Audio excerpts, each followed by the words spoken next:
Gel. Hay Allah. Gel. Prinsesa gel beri.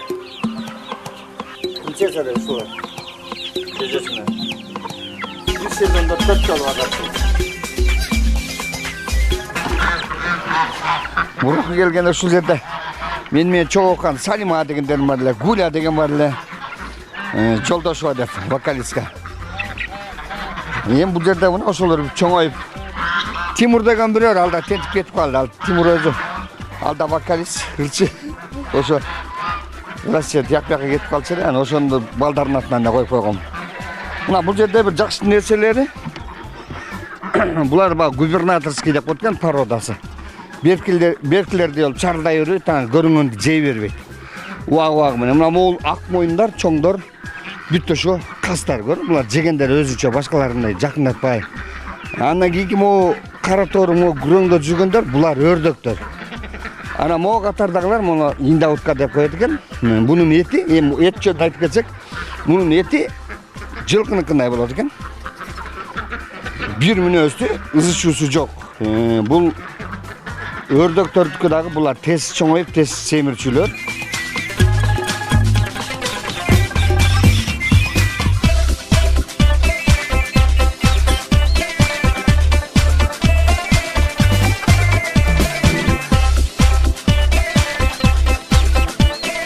Мен бұл қанатты құштарға көңіл бұрып қалғанымның себебі 2 жыл, 3 жыл болып қалды ұқсайды. Денсаулыққа байланышты баяғы қандай десем, біз ырдап жүрер, той топырда жүрер, қасық жегенден білесіңіз ба, қойдың еті жегенден денсаулыққа болбайды екен. Бозасы келіп қалғаннан дағы бұл ор болып қалады екен да, қойдың еті ор болып қалады екен. Ошондықтан қанатты құшқа өтіңіз баке, қанатты құштың етін жеңізде бірінші шу көн албай жүрдім, аннан кейін уже көніп қалдық. Азыр ошондон бірінші баққан деле шу қастан баштағам. Себебі қас бір шеті көп түшік жаратпайды екен, көп түшік жаратпайды. Болғанын бұларға жем сусын да беріп тұрыш керек. Себебі бұл жерге алан дарылар да берілбейді. Себебі бұлар көп орып айтты екен, мен таза қармағандықтан бұлар чөп бана жем болды. Анан бір шет дагы күлүп айтып коем, бул жалкоонун артисттердин малы экен депчи.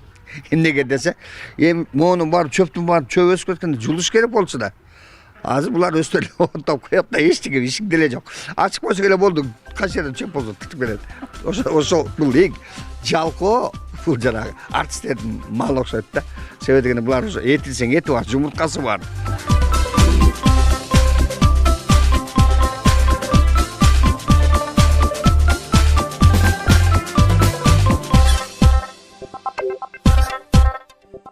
Нарын өрөндөгүлөр коросунда бирдеме кыбырап жүрбөсө бул өзүң кыздай болуп бересиң да. Ошондон дагы бул жерде башы кирет да, кастын өзү эле 120-130 болуп кеткен. Андан кийин бул өрдөктөр кошулду, ошонто отуруп кирет көп болчу. Анан бул пародан мен айтып өтпөдүм, жана губернаторский деп коет экен. Губернаторскийлер булар өздөрүн мындай көтөрүп, деловой сыяктуу характерлерди ушундай да. Мындай чоңдордой сүйлөгөндөй болуп, ана башкаларды мындай теңине албай, өстөр мындай ак сөөкчө жүрөт да. Булардын жүргөндө ушундай турган турпаттары сууга түшсө дагы чогуу барып, чогуу жүрүп булар жоголбойт да. Мисалы коrodон чыгып кетсе, алыс кетпейт. Булар акылдуу ошол да, мисалы үчүн кою кетип кала берет да. Эчки деле баарын, булар жебе дегенин жебейт, тийбе дегенин тийбейт. Ошончо жакшы да. Өрдөктөр болсо, бул өрдөктөр тез чоңоюучу парода булар. Ошо атын унутуп атам азыр, себеби мен турмус айтып алып дагы көрүүчүлөр турмус айтып атты деши мүмкүн, ушул атын унутуп атам. Себеби булар тез чоңоюп, анан булар да чогуу жүрөт экен да. Берки индаутка дегенибиз бул индауткалар унчукпаган экен да. Унчукпаган баягы жан келген келиндердей болуп, унчукпай тыгып эле жүрө берет да. Себеби бул эчтеке менен иш жок. Берген тамагыңды жейт, анан булар такай мындай весінен түшпейді да.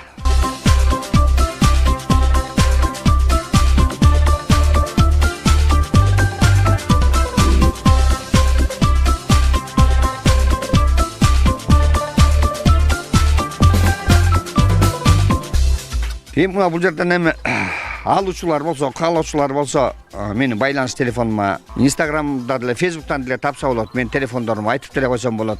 703 87 67 89 бул WhatsApp. байланысыңыздар телефондор мисалы ошол жерде кайсы жерге десе мен өзүм калыс ордодо отурам ушул жакын арада болсо жеткирип деле бергенге болот бирок келип тандап алганыңыздар өзүңөргө жакшы себеби бул жерден мына моуну деп айтсаңыздар ошону кармап берсек ошону алып кеткениңер жакшы болот. Бул чоңдору 5000 сом болот. 4,5-5 ушундай болуп калат. Жанагы базардагылар бар, ал бара кандай бакканын билбейсиз да. Аларды мисалы үчүн дамы деле башкача болуп. Мисалы жана суу жөнүндө айтып атам. Сууну эгер мен тарта бакканым, сууну тартып берип атканым, ичкенге эле берипчи.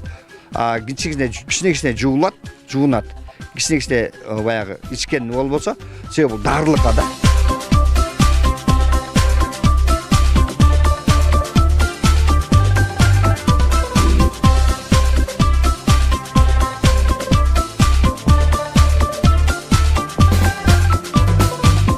Ушунча багып алып не кыласың дегендер болот.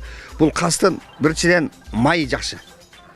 Мына менде ошо Кенже Касмалиева деген кысырдаган, ошо музга барып, ошо муз тээп келе айтып, жыгылып көрсө баягы баллон келип асфальттан такалып калат экен да. Ошол боюнча келип жыгылып туруп, бети сыйрылып шылынып калган. Өзүнүн деси менен үстүнөн дагы бирөө келип басты да. Бети сүрүлүп калды деле.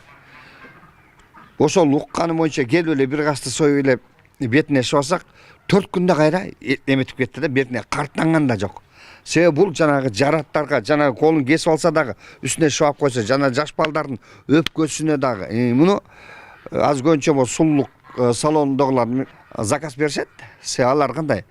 Алар баягы ак сам менен жана биздин эскиче ак сам менен жууп, анан ошонун креми, мынчалык кремдер, алар кремдери 300 сом, 200 сом, 400 сом ушундай болот. Ал сарысы жаңы алынган, анан кайра свежий болупчу. Ошолор бөлүнөт, алар кайра ошону балага 7 күндөн кийин эле результат берет экен. Алардын айтымына караганда, ошо 7 күндөн эле результат берет экен. Ал деген баягы таза баккандардыкы да, мисалы меникине жем эле чөп болду. Даже дары да бербей, химикат эчке кошулбагандардык ошолорду алат экен да, биз мурун билчү эмесмин да. Көрсө ошо жакшы баккандардыкы ошо чөп жем эле бол баккандар бертилер дары берип, витамин берип атышпайбы? А булар как жапайы сыяктуу да, чөп менен эле жем эле жейт, болду. Ошолорду бетке шыбаганда өздөрү ошо 7 күн, 8 күндөн эле уже результат берген. Бир курс лечение 13 күн дейт, 14 күн. Ошондо беттер жуп-жумшак болуп, бурчтарды да жоготуп, бул эме болот экен, витамин да ошо сиңет экен да. А мен ошол боюнча, ошолордун суранышы боюнча ошолорду мисалы 400 сомдон 300 сомдон алышат да. Менден келип алып кетишет. Анан жанагы хирургиядан чыккандар, жана травма алгандар, жана аварияга попадать эткендер көп алат. Себеби эмне? Шрамдар жок болуш үчүн. Аны шыбагынан шрам кадимкидей. Мен изи калбайт экен. Ошо Кенже Касмалиеванын азыкты деле ырдап жүргөнүн көрсөңүздөр, ошо жүзүндө бир дагы бир сызык да жок да.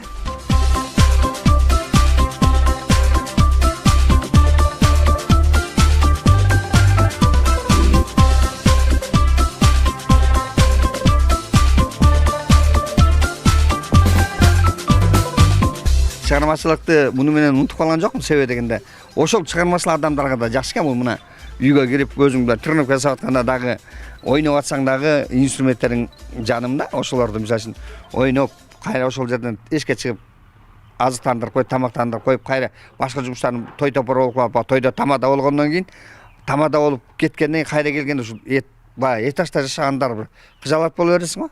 А жер тамда сонун да, дегенде ушулар менен алек болуп, чыгармачылыкка наоборот түрткү берип, азыркылары менен көп ырсалар да атат, кийики мундардар да атат. Ошондон азыр көбүнчө жана апаларга, шайыр апаларга жазып атам, жанагы Кош Жылдызга дегендердин да көп ырларын жазып берип атам, аранжировка болуп атат. Ошол менен кошо параллельный клип тартылып атат дегенде. Ошон үчүн бул эч жака зыяны жок.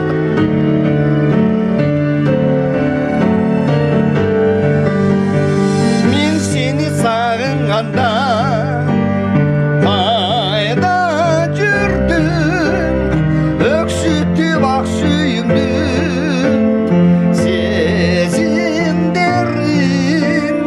жаралап сендик болгон жүрөктү жак жайдын чилдесинде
дейін